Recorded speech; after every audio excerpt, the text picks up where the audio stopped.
Hər kəsə salam, mənim adım Elə, mən marketoloqam, blogeram və SMM kursunun yaradıcısıyam. Mənim təlimimdən artıq 100-dən çox insan keçib və hal-hazırda 4-cü potok bitir. Amma hələ də daimi SMM nədir sualını alıram. SMM nə işlə məşğul olur, biz necə bu peşəni öyrənə bilərik, əlimə necə qoşula bilərik? Və bu dərsi çəkməyimdə məqsədim bu mövzunu daha dərindən sizə izah etmək və SMM kimə deyilir, ətraflı danışmaq, bu iş nədən ibarətdir və bu peşəni necə öyrənə bilərsiniz, sizə açıqlamaq. SMM social media marketing. Marketing, yəni hər hansı bir biznesə müştərilərin cəlb edilməsi, özündə saxlanılması və onlara satışların gerçəkləşdirilməsi. İndiki dövrdə hər kəsin SMM-ə ehtiyacı var. Əgər siz sosial şəbəkələr vasitəsilə hər hansı bir xidmətinizi, məhsulunuzu satmaq istəyirsinizsə, özünüzü, öz biznesinizi tanıtmaq istəyirsinizsə, sizin də SMM-ə ehtiyacınız var. SMM hər hansı bir hesaba izləyici kütlənin cəlb edilməsi, aktivliyin artırılması və həmin izləyici kütləsinə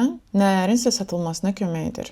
Sadə dillə desək, gəlin təsəvvür edək ki, sizin bir geyim mağaza brendiniz var. Siz o mağazanı yeni açırsınız, istehsala danışmısınız, birinci modellər tikilib, hər şey satış üçün hazırdır. Və burada belə bir məntiqli sual yaranır. Biz bunu necə satacağıq və kimə satacağıq? Təbii ki, ətrafınıza, dostunuza, tanışınıza deyə bilərsiniz ki, mən belə bir brend yaratmışam. Məlumat verə bilərsiniz. Onlar da bəlkə sizdən nəsə əldə edər. Onlar da öz dostlarına deyər və beləliklə brendiniz haqqında müəyyən bir sayda insanın xəbəri olar. Amma çoxlu satış etmək üçün dostlar və dostların dostları yetərli deyil. Bunun üçün biznesə daha çox müştəri və daha çox insan lazımdır. Və məhz burada biz sosial media üst tuturuq. Sosial mediada brendimizin səhifəsini yaradaraq, onun üçün kontent düşünərək brendimizi tanıtmağa başlayırıq və burada bizə SMM lazım olur. Çox vaxt sahibkarlar özləri səhifəni aparmağa vaxt tapmır. Bəziləri isə ekonomiya eləmək istəyib özləri aparmağa çalışsa da bir nəticə əldə etmir və əvvəl-axır yenə də gedib SMM-ə üst tutur. Çünki SMM bilir, necə kontent yaratmaq lazımdır, necə düzgün brendi, biznesi təqdim etmək lazımdır, satışı necə gerçəkləşdirmək lazımdır və müştərinin inamını necə qazanaraq brendin satışını artırmaq olar. SMM sadəcə paylaşım etmir. O bir brendin strategiyasını, qablaşdırılmasını düşünərək o brendi böyütməyə kömək edir. Yəni hər bir sahibkarın, hər bir biznesin ilk lazım olan, ehtiyacı olan insandır.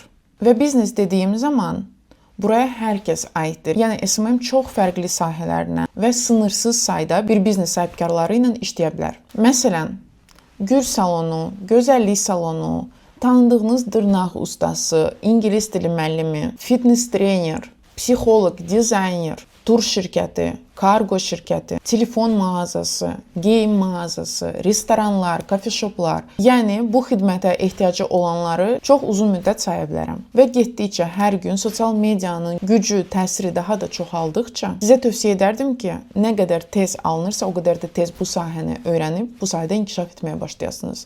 Çünki ən tez öyrənənlər bəlidir ki, ən çox qazananlar olacaqdır. Bu sahənin sevdiyim ən böyük özəlliklərindən biri odur ki, SMM mütəxəssis başqalarına qazanclarını artırmağa kömək edir. Yəni, əgər sizin peşəniz bir biznesin, başqa bir insanların satışlarını, gəlirlərini artırmaqdırsa, deməkdir ki, sizin peşəniz hər zaman aktual olacaq. Yəni, bu peşə gəlib gedən peşələrdən deyil. Getdikcə bu peşənin aktuallığı daha da artacaqdır və daha da çox buna ehtiyac olacaqdır. Çünki siz başqalarını qazandırırsınızsa, onlar da hər zaman sizə istədiyiniz ödənişi ödəməyə hazırdılar. Və təbii ki, belə qazanc dolu bir sahəni öyrənmək və burada işləmək böyük bir şansdır. Ümid edirəm ki, siz bu şansı qaçırmayacaqsınız. Növbəti dərsdə isə biz sizinlə qazanc haqqında danışacağıq. Hələlik.